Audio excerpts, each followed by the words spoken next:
অপরাধ করেনি, ও তো কোনো ভাঙচুরের সাথে জড়িত না। ও শুধু নৈতিকভাবে ও তো ওই রাজস্রোত থেকে উঠে আসছে, ওই ছাত্র আন্দোলন থেকে 2018 ছাত্র আন্দোলন নেতৃত্ব ও দিয়েছিল, সেই জায়গা থেকে ও একটু হয়তো সাপোর্ট মানে নৈতিকভাবে সে সাপোর্ট করছে ছাত্রদের এই আন্দোলনটা, বাট ও তো এই সন্ত্রাসী কার্যক্রমের সাথে কোনোভাবে জড়িত না।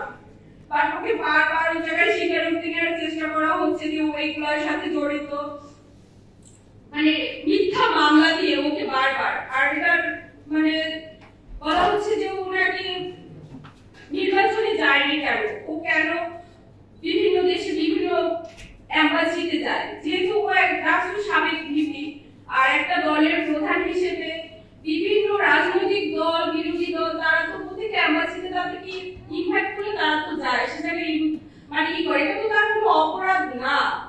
বাট কেন জানি না, এই উত্তরগুলো আমার কাছে নেই। তো আপনাদের মাধ্যমে শুধু এতটুকুই আমি বলতে চাই, আমার স্বামীর উপরে যেন এই নির্যাতনগুলো বন্ধ করা হয়। ও তো কোনো অপরাধ মানে আমার সন্তানদের আমার মানে লাইফের এই সময়গুলো যেন কেড়ে নেওয়া না হয়, যেন আমার সন্তানরা বিশেষ করে আমার বড় বাচ্চাটা যখন স্কুলে যায়, হয়তো স্কুলে ও জায়গায় ওই এর আগে কয়েকটা ঘটনা ওর লাইফে ঘটে গেছে, 8-5টা সাধারণ বাচ্চা যেভাবে বড় হয় ওদেরও তো অধিকার আছে সেই সাধারণভাবে বড় হয়, কিন্তু সেটা তো একটা বাচ্চার বা একটা মানুষের লাইফ থেকে কেড়ে নেওয়ার অধিকার তো কারো নাই। তাহলে কি এই দেশে জন্মগ্রহণ করাটা এই আমাদের পাপ হয়ে গেছে জানি না। তো আমি শুধু এতটুকু অনুরোধ করবো আপনাদের মাধ্যমে উপর মহলে যারা আছেন, পরে শারীরিক নির্যাতনটা আপনারা বন্ধ করুন।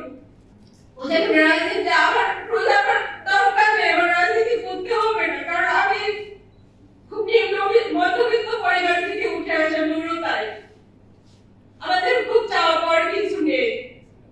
হয়তো নৈতিক জায়গা থেকে ওর মনে হচ্ছে দেশের রাজনীতি মানে সে জায়গা থেকে কথা বলছে, হয়তো সে কথাটাকে মানে খুব অন্যায় কিছু তো বলেনি। তো মিথ্যা এই জিনিসগুলো দিয়ে একটা মানুষের জীবনটাকে তার পরিবারটাকে ধ্বংস করে দিবেন না আপনারা।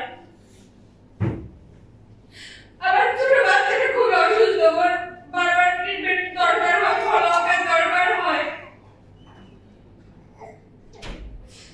বাট আমি জানি না সব বাচ্চারা হয়তো তার বাবার জন্য খুব পাগল থাকে, বাট আমার বড় বাচ্চাটা যখন বলে মা তুমি রাগ করো না, আমি আমার বাবাকে একটু বেশি ভালোবাসি,